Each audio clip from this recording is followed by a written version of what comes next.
Hey everybody, thanks for joining us today. We will get started in a few minutes. Just going to let a few more people have an opportunity to join. Thank you.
Hey everyone, thanks for joining.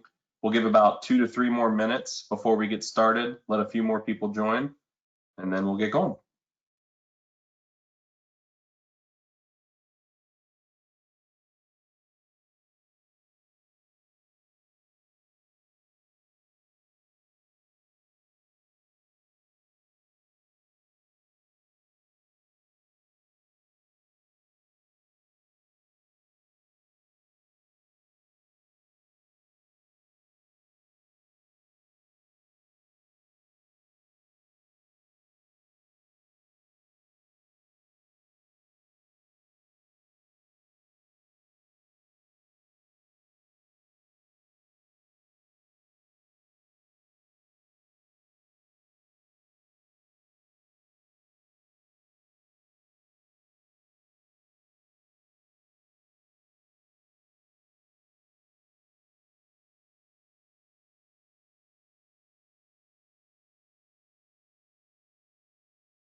We'll give it 1 more minute, and then we'll kick it off. Thank you.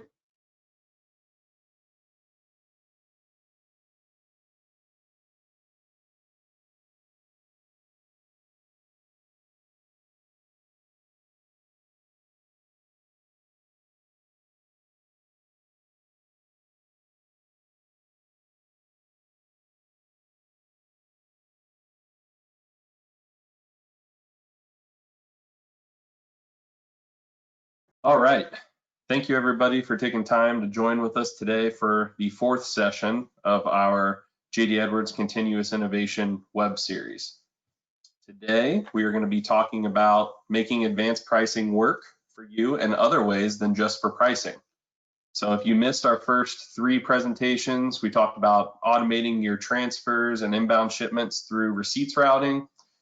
During our second presentation, we talked about a modern shop floor and creating a simple shop floor interface for end users.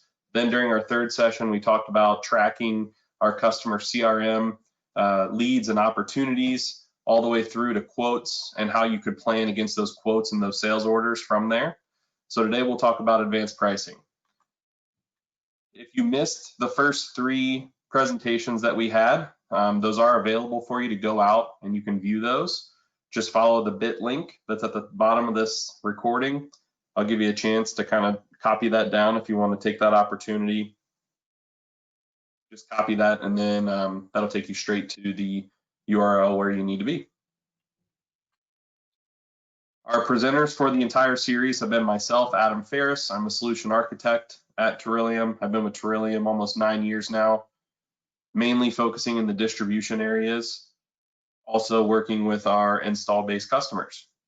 Brian Rose is a manager at Terillium, focusing on the manufacturing side. He's the leader of our manufacturing team.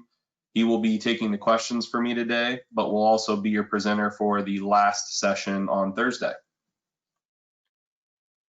If you have questions throughout the webinar, please click on the question icon that's in your GoToWebinar screen, and then you can type in your question. Like I said, Brian will be tracking those throughout the presentation and will interrupt me to ask those questions, and we'll get them answered for you as quickly as possible. So, advanced pricing. Making advanced pricing work as more than just a basic pricing tool. The topics that we're going to cover, we're going to do an introduction to the types of scenarios that we're going to talk about today. Then we're going to talk about mandatory adjustments and mutually exclusive adjustments related to doing item restrictions through advanced pricing. We're also going to talk about using order level adjustments to do freight. So if you are someone who does not have JD Edwards transportation, you don't want to go through the cost of purchasing that license and implementing everything that comes along with it, you actually could still create freight charges through order level adjustments within JD Edwards to account for that freight. Lastly, we'll talk about leveraging order detail groups, and we'll just give you some ideas around how you could be creative with those order detail groups and different scenarios that you could possibly solve some current day issues for your organization by utilizing those. And then we'll do a Q&A. So advanced pricing for order controls. Our first scenario that we're going to talk about today is restricted items. So what are the issues with standard item restrictions functionality in JDE? Well, they're very setup and maintenance intensive. So they're kept at the customer level, and there's not really an easy way to do mass maintenance on those records. And they're only going to function at the sold to level, which is a little bit of a limitation. The way that you would set up your typical order controls for item restrictions, you would go out to your billing information on your customer record. There's the opportunity to set up the different items that they are either allowed to purchase or excluded from purchasing. So there's two settings there. You determine whether you want the items in the list to be the inclusive items or the excluded items, and then you would set that up, and that has to be maintained at that level. So why use advanced pricing instead? One, it allows use of ship to, sold to, and parent address number to control the restrictions. You have the ability to use item groups, customer groups, order detail groups to control these. You can also apply effectivity dates to the restrictions. So you can create these restrictions on different date bases if needed. The ability to prompt the user with an error or warning. So we're going to talk about that with the mandatory mutually exclusive transactions, depending on the scenario. And it does not have to prevent EDI orders from generating in the system. So typically with those restrictions, it's going to prevent the EDI order from being created. Through the advanced pricing controls, we can kind of get around that. So for our scenario today, there's 3 customers and there's 4 items. So we have item 210, 220, 230, and 221. Our customer numbers, you can see from our little grid which customers are allowed to order which products. I'll only be showing you the first 2 customers just to give you an idea. If I show you the 3rd customer, it's the exact same setup behind it and the same result. But when we look at 626476, our customer, they're only allowed to purchase 210 and 220. Whereas customer 626484 is allowed to purchase 210 and 230. And we're going to set up our advanced pricing and item restrictions according to that. As we get into the setup, the first thing that we need to do is we need to create a item price group. So we create a price group called restrict, and we're going to base it off of the warehouse process group category code. When I go into my item branch or item master, I can then update that value on that item for who's allowed to purchase that. So for instance, 210, everybody was allowed to purchase that. So 210 is set up with the all group. We also have the next level, which is in the inventory management UDC. So this is it when you go into that warehouse process group. There's not just the all record, there's also one specific to each of the 2 customers and then also a review.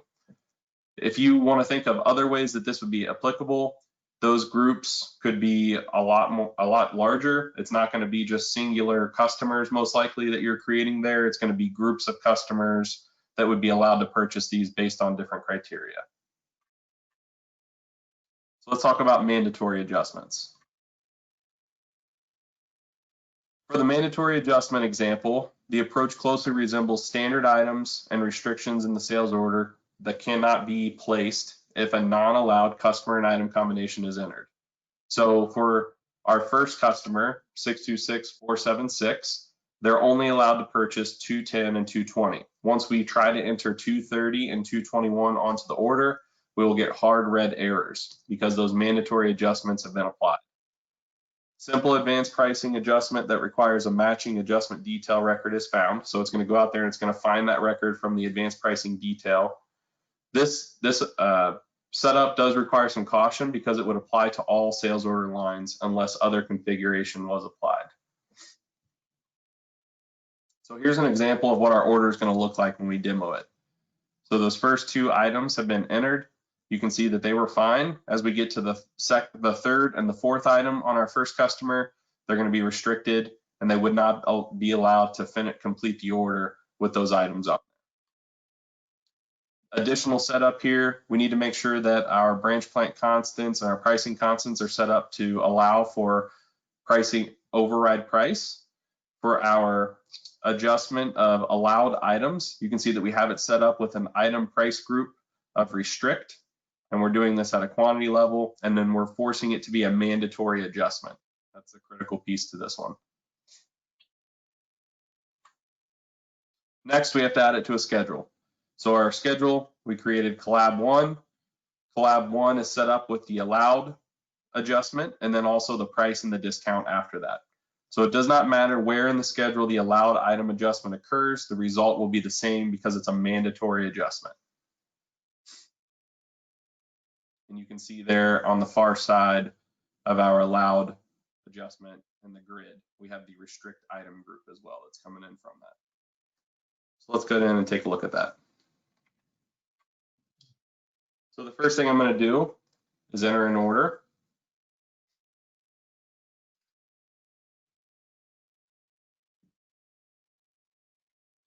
I've got my customer, my branch plant,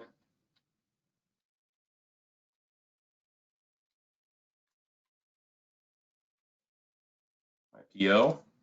Next, we're going to start entering our items. I'm just going to keep my quantities at 1 because whether you have 1 or 100, it's still going to fail if you get to an item that's restricted. So our first item, 210. Go down to our next line. We're good there. Our second item, 220. Good there as well. Now with our current state and our current setup, we're going to have our restriction apply to our third item. So when I come in to enter 230, come down to the next line, our mandatory adjustment has been applied. We no longer can complete this order because we're getting a hard red error. And it would be the same for our fourth item, 221.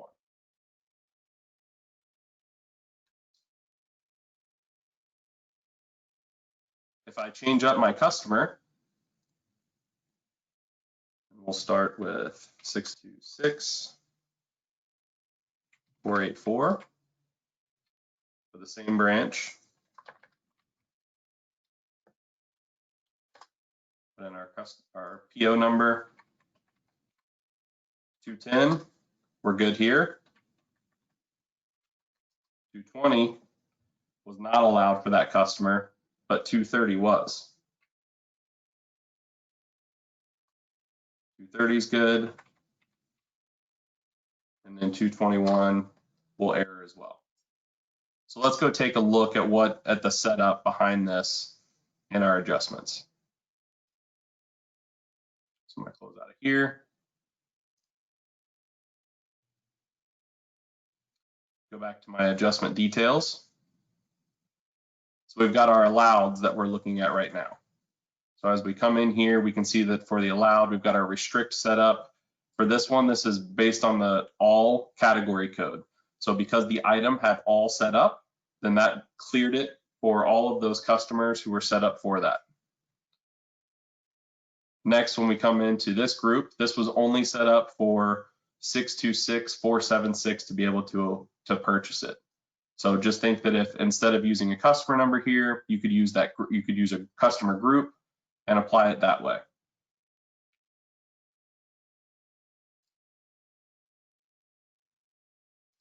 All right, so the next scenario that we're going to do is a mutually exclusive adjustment. Let's talk about that real quick. So for our mutually exclusive adjustment, the approach requires multiple adjustments. It allows the order to be placed, but requires review and release to continue the processing. So we've got to have hold codes set up. Hold codes have to be assigned on our order entry version.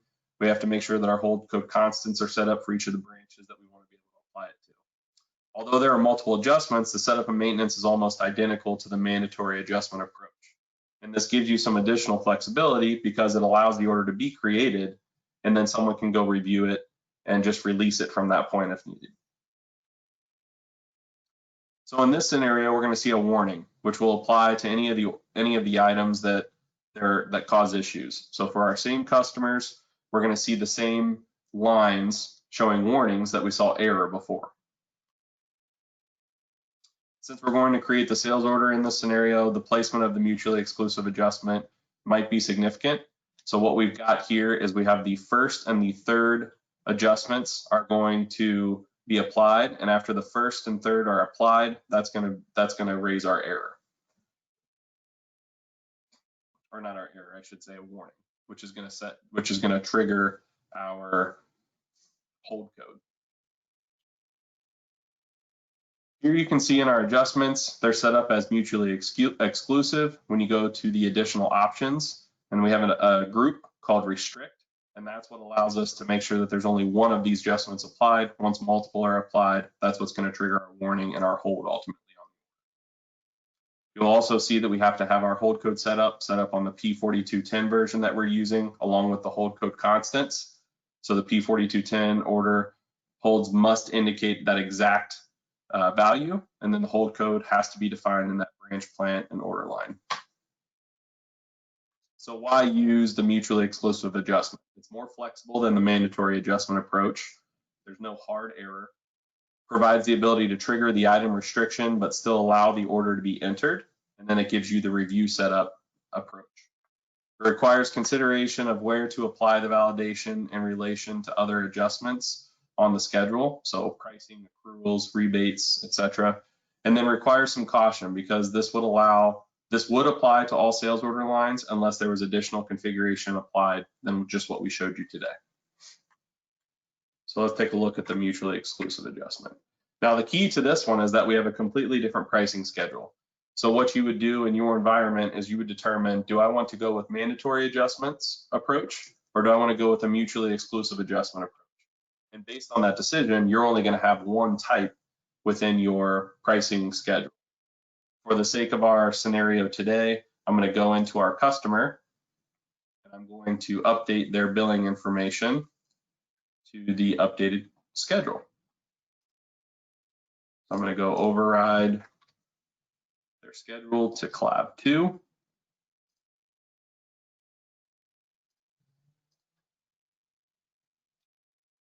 And I'll just do it for the first customer. All right, so now we're ready to enter our mutually exclusive order. Click add.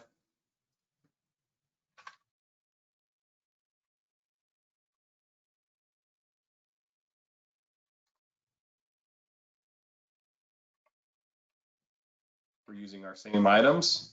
210 still good. 220 for this customer is good. 230 for this customer is a warning. And 221 is a warning as well. So now that we can see, we have the ability to create a warning instead of that hard error. I'm going to copy my order number real quick. When I submit and close this through the warning, I'm going to inquire on my order. And now you can see that my whole order is showing on an IR hold. This is a line level hold. So you would go in there and release it by line. And if you needed to completely delete those lines or cancel them, you could do that and move on with the order there. So this gives you a lot more flexibility rather than throwing a hard error and making someone stop in the middle of their process. They can finish their process and it can be reviewed by someone after the fact.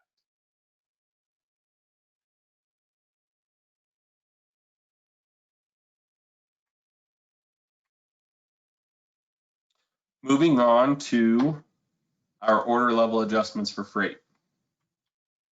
So order level adjustments for freight. The approach allows some versatility to adding freight to orders without owning and configuring transportation. That's key. For those of you that run transportation, you know that there's a lot of basic setup that has to be done. Even for the transportation light model, there's still some information that has to be put in there that's necessary and has to be maintained. If you were someone that the transportation module did not make sense for you, but you still wanted the ability to apply freight to orders, I think this is a very good possible solution for you. It's an order level adjustment and can be shown as a separate line on your invoice, which is very nice. There's no shipment or load tracking on this though, and the freight will not be broken out by the type of charge. So within transportation, you have the ability to create different adjustments for what's my basic freight, what's my surcharge, what's my fuel, all of those different accessorial fees.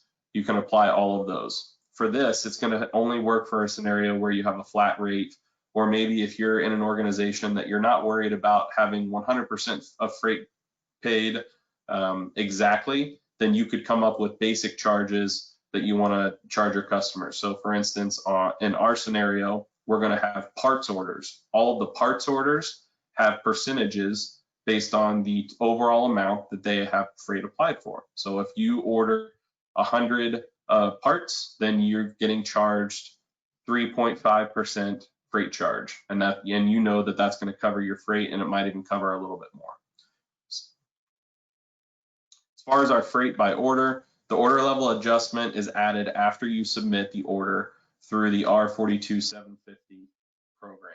So once you save the order, you'll come out to the inquiry screen, the basket order reprice program will run, and then it will add your new line for you. What you're going to notice here in this screenshot is that I've got an item number of freight that's showing up. That's just the description that's coming from the line type constants. You will notice that for an order level adjustment, I have to have a line type set up. So you need line type constants, you need order activity rules related to that line type to make sure that it can flow through the process. I've got this current one going with the ship confirmed status, so it would process with all of the items as they get ship confirmed and through to invoicing, just to make sure that it doesn't accidentally get invoiced separate from the rest of the order. If you were an organization that had a credit or an invoice proof program that runs ahead of time, you would be able to just have this set up to go to the invoice proof as long as you knew that the order was going to be ran that day, and then you could proof it with the rest of the order and go on to invoice it during that night. For this one, we've got a new schedule set up. So within our schedule, we have that freight. So I'm doing mine off of a percentage. So based on the quantity of parts that are ordered, the different quantities allow for a different percentage. It's an order level adjustment. I have an amount level break on it. I'm using a line type of FI that I've got set up in my line type constants. If I go to look at my detail revisions, so I start with my negative quantities because I'm not currently doing credit orders on my parts. So if it's from negative, I've got a percentage. Once it gets to, this one's based off of pounds. So I've got poundage. I can do percentage based off of that. So whatever the poundage is, I can do 10% of what the actual net price is. I can also do percentage off of 500 pounds. So once it goes there, you get a little bit of a price break. You're doing 8% and so on. Other key things to recognize here is the flexibility that you get by doing customer groups. So I have a customer group for freight region, and this one is from the Midwest. So MWT stands for Midwest. If you wanted to break all of your customers within the United States into different regions or different zip ranges, you could do that, and you could have different rates for each of them based on which facility they were coming to. The next level is your item groups. So for this, I have parts.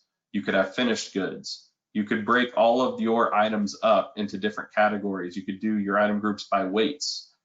so that your freight charges would be a little bit more accurate. This is just a very basic example, and those are some of the things that you would need to think through. We're going to go in and do an example. So our first one, I'm going to enter freight. All right, so my customer on this one, 4242, branch plant. That's my PO number.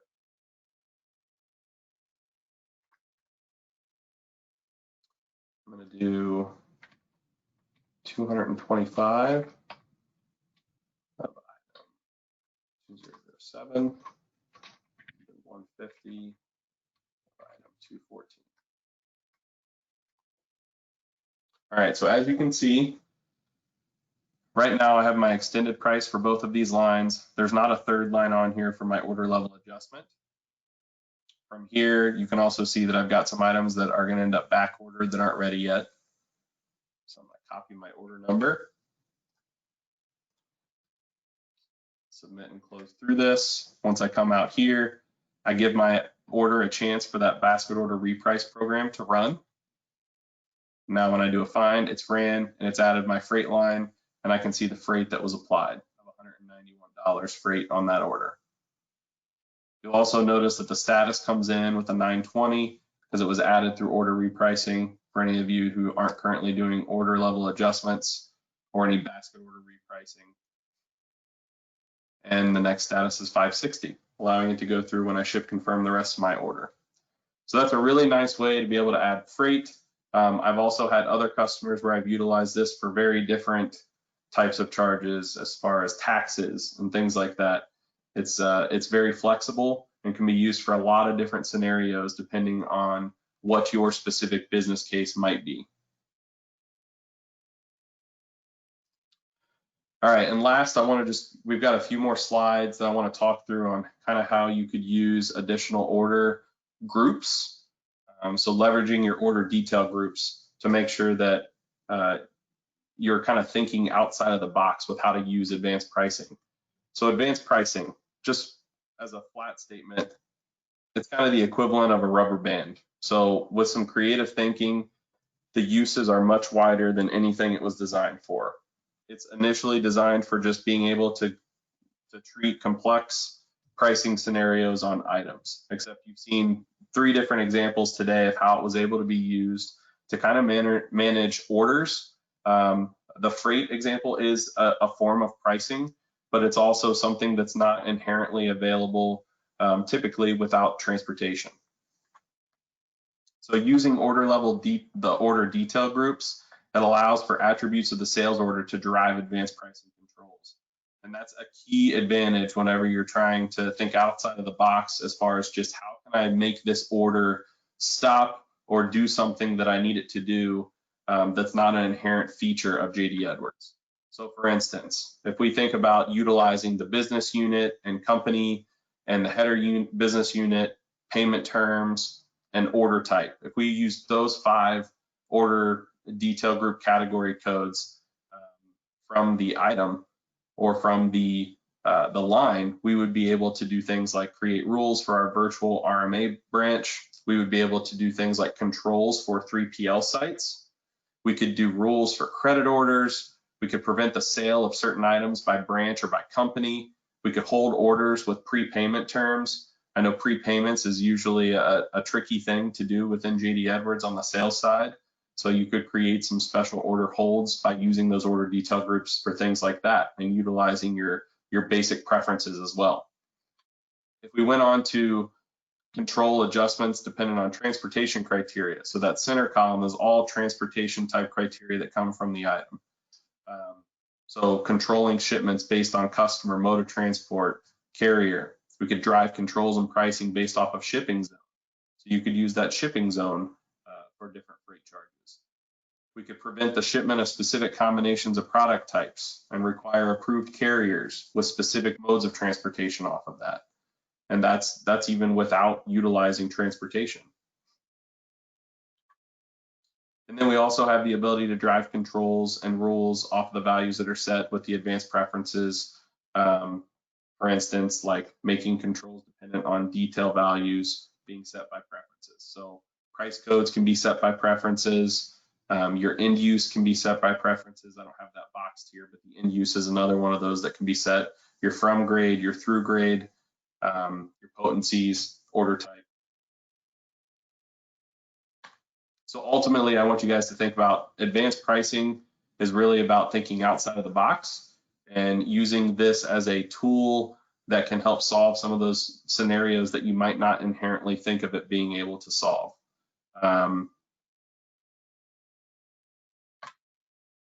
This went a lot quicker than I expected it to. So do we have any questions?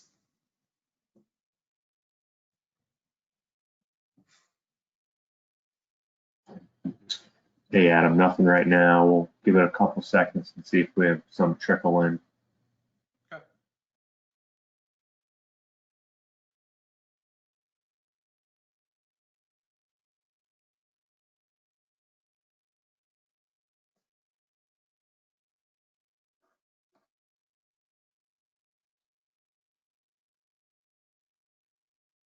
All right, Adam, so we've got one here. Can you combine advanced pricing with pricing set in the transportation module? Can you say that again, Brian? You were cutting in and out. Yeah, can you combine advanced pricing with pricing set in the transportation module? So you could utilize advanced pricing for additional types of freight charges if you wanted to include those in the item price, or if you wanted to do this order level adjustment for different types of things. If you're utilizing the transportation module, you also have the use of your shipment charges that can be set up through your basic charge setup. So the advanced pricing is not really set up to work hand in hand with the transportation shipment charges, but you can use the combination to apply different factors if it was needed.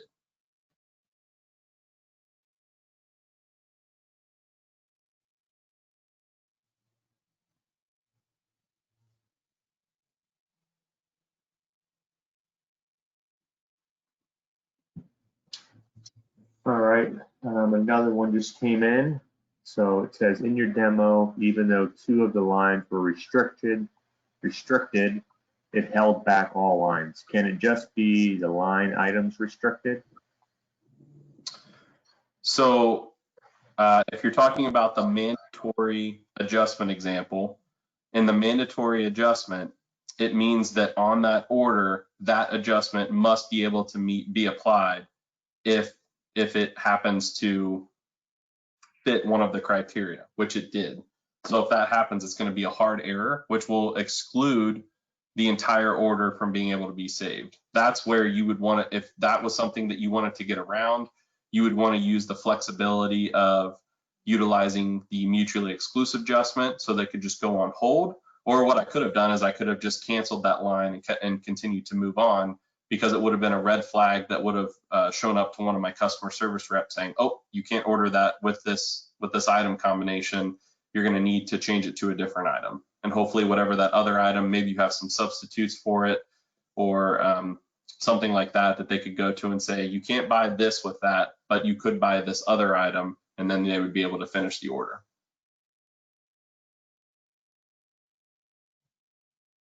Okay, another one, it says for freight example, I'm assuming weights are set up for each item in the item branch setup. Yes, so in order to use the weights, you're going to have your weight conversions set up in the item branch and the unit of measure conversions, and then it will utilize those weights that are passed into the 4211 lines to create your rates by weight. So that's where you would also need to take into consideration what are your weights including? Is it including packing material, or is your weight just for the weight of the item? And how close are you going to be able to get to the exact weight that you would need for that freight, as far as when you set your pricing for that charge that you want to add as a result of that adjustment? So those are some things that would need to be considered when looking at those freight unit measure conversions for those items, or the weights, I should say.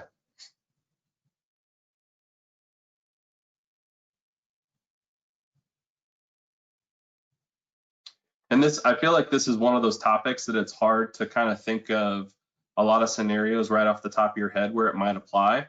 So at any point, if you guys are sitting around after this presentation and something comes up over the next week or two or month, and you're like, oh, this might work. Is there a way that I could do this through advanced pricing? Feel free to reach out to us, and we can help you walk through that and figure out how to do that.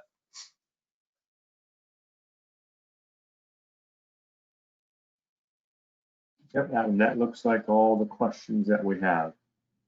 Okay. So thanks again, everybody, for joining us. Once again, here's that link if you want to register for that last presentation that Brian's going to be doing. And we'd like to thank you for joining us, and we'll see you on Thursday at 2 o'clock.